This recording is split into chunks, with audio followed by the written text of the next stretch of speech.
This the light of mine, I'm gonna let it shine. This the light of mine, I'm gonna let it shine. This the light of mine, I'm gonna let it shine, let it shine, let it shine, let it shine.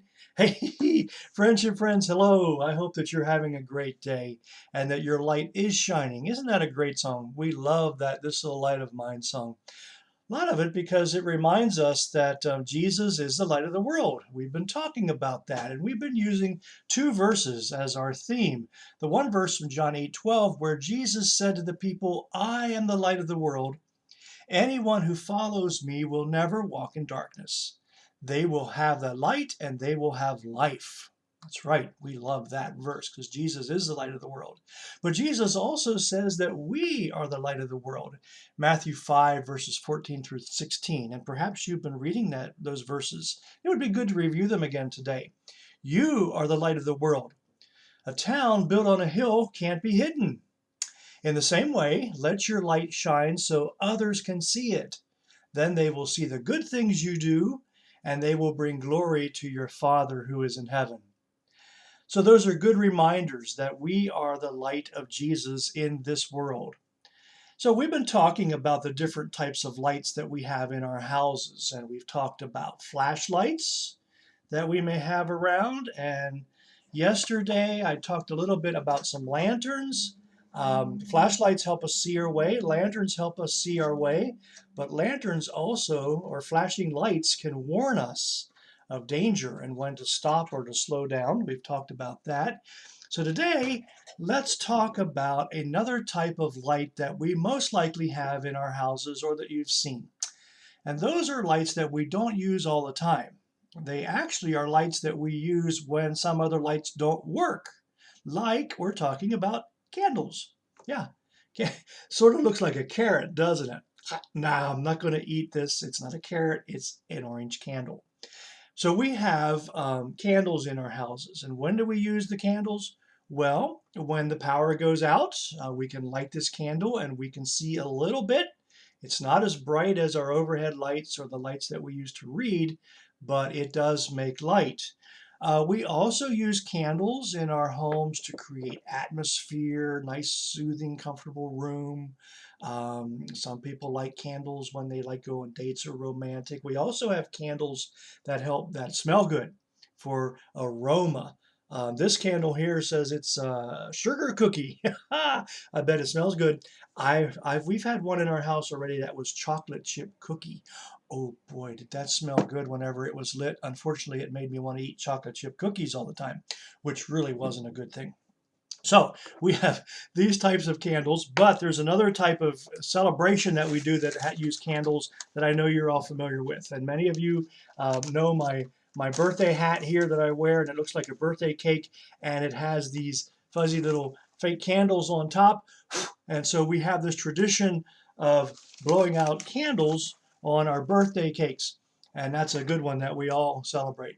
So I was wondering how in the world that tradition of blowing out candles on birthday cakes started. And I had to look it up because I never knew. And so what I found is that some believe that the tradition of birthday candles began in ancient Greece when people brought cakes that had lit candles on them to the temple. And these candles were lit to make the cakes look like the moon. It's interesting. Some other ancient cultures also believed that the smoke of the candles of the flame carried their prayers to heaven.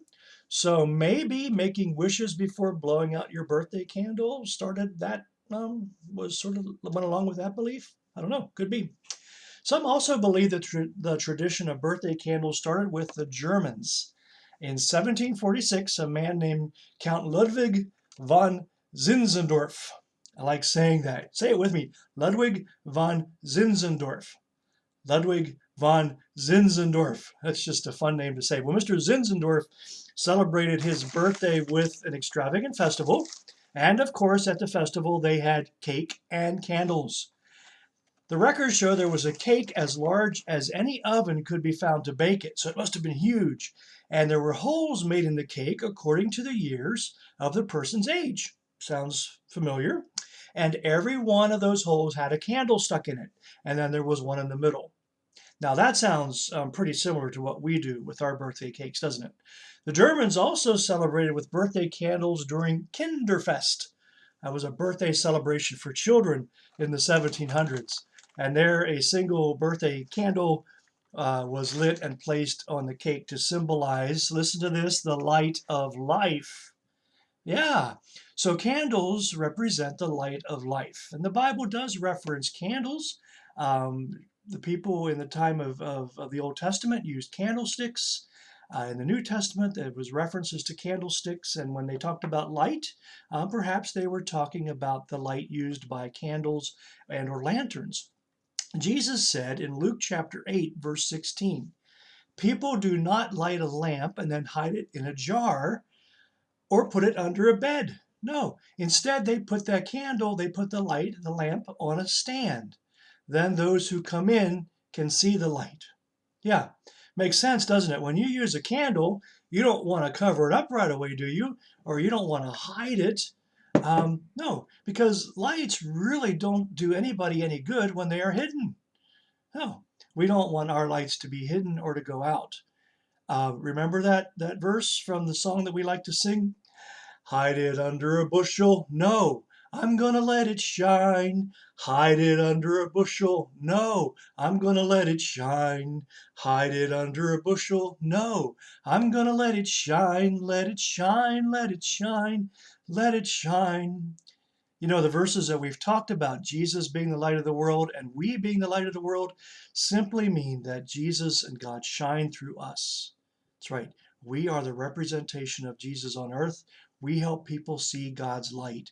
And so because you have that light in you, let's not hide it. Let's guard it. Let's keep it safe. And let's keep on shining. So today, I would like for you to find ways to shine, to help people, to give them a smile, to say God loves you. That is allowing your light to shine, much like the candle. Put it on a stand. Let people see it. So shine on and have a great day. This is the light of mine. I'm going to let it shine, let it shine, let it shine, let it shine.